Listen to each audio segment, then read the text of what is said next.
অবশেষে নবাবজাদা বাসায় আসলেন, আপনার জন্য কি ঠান্ডা পানি আনবো? ঠান্ডা পানি পরে আনো, তার আগে বলো বিকেল বেলা অযথা কেন ঝগড়া করছিলা? সকালে আমার মাথা ব্যথা করতেছিল, ওষুধ কিনে দিয়ে গেছিলা? সরি সোনা, এক্ষুনি এনে দিচ্ছি। লাগবে না, বিকাল বেলা তোমার সাথে ঝগড়া করার পরে মাথা ব্যথা ঠিক হয়ে গেছে।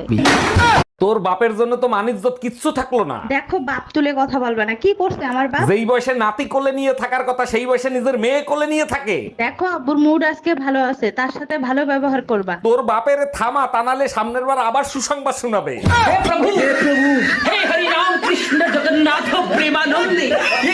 এই শোনো, আমি আরেকটা বিয়ে করতে চাই, তোমার অনুমতি লাগবে। তোমার খুশির জন্য আমি সব করতে রাজি, তুমি কাগজ নিয়ে আসো, আমি সই করে দিচ্ছি। তোমার মতো বউ পেয়ে সত্যি আমি ধন্য।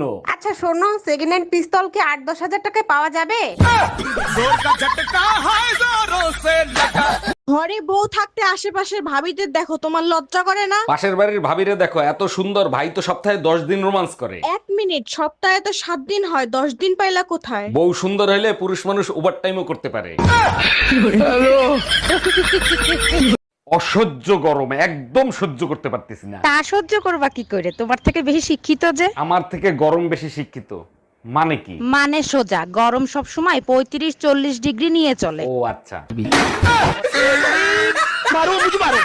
কেমন আছেন ভাবি? ভাই কোথায়? বাইরে দেখি না, ভাই কি চলে গেছে নাকি? অরুণ ভাই, যে গরম পড়ছে এতে কি ভালো থাকা যায়? আপনার ভাই একটু আগে চলে গেছে, এখন ভালো আছি। আরে ভাবি, আপনার মতো সুন্দর বউ যারা আছে তারা তো একটু রোমান্টিক হবে, আর একটু গরম তো সহ্যই করতে হবে, তাই না? অরুণ ভাই, তার জন্য না, গরমে প্রচন্ড মাথা ব্যথা করতেছিল, আপনার ভাই মাথা টেপে দিয়েছে, তার জন্য ভালো আছি। কথা ভাবি, আপনার কখনো বুকে ব্যথা হয় না? এই যে ভাবি, আমার গাড়ি ভালো, শুধু গাড়ি ভালো থাকলে হয় না, আর কি কি ভালো আছে সেটা বলেন। আমি ড্রাইভার আরো ভালো। ভালো ড্রাইভার সবাই, ইঞ্জিন ঠিক আছে কিনা সেটা বলেন।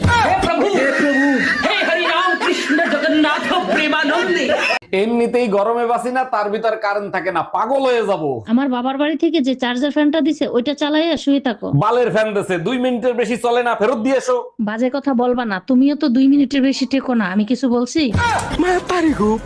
ভাবি, আমার জন্য একটা মেয়ে দেখেন তো, প্রেম করব। কিরকম মেয়ে লাগবে বলেন, খুঁজে দেব। এমন একটা মেয়ে দেখবেন যার মন ভেঙে গেছে, বেঁচে থাকার কোনো ইচ্ছাই নাই। সত্যি আপনি অনেক বড় মনের মানুষ। এরকম মেয়ে কেন খুঁজতেছেন? যার বেঁচে থাকার ইচ্ছা নাই, তার কিডনি বেঁচে আইফোন কিনবো।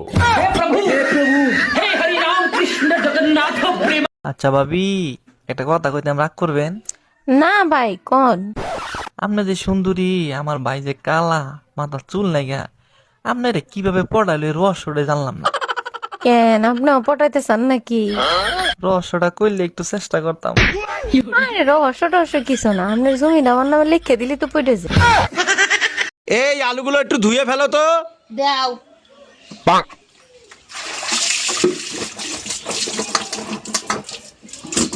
কি করলে এটা? তুমি তো বলে ধুয়ে ফেলতে। আয় রে পোড়া কপাল। এই শুনো না, আমার 1000 টাকা দাও না, ডাক্তারের কাছে যাব। ডাক্তারের কাছে যাবো? তোমার আবার কি হয়েছে? তুমি তো ঠিকই আছো। চোখের ডাক্তার দেখাতে যাব, ঠিক মতো দেখি না, গোলা দেখি। ও আচ্ছা, এই নাও। 500 টাকা দিলা কেন? 1000 টাকা চাইলাম না। থাক, তোমার আর ডাক্তার দেখাইতে হবে না, এখন তো চোখ ঠিক আছে।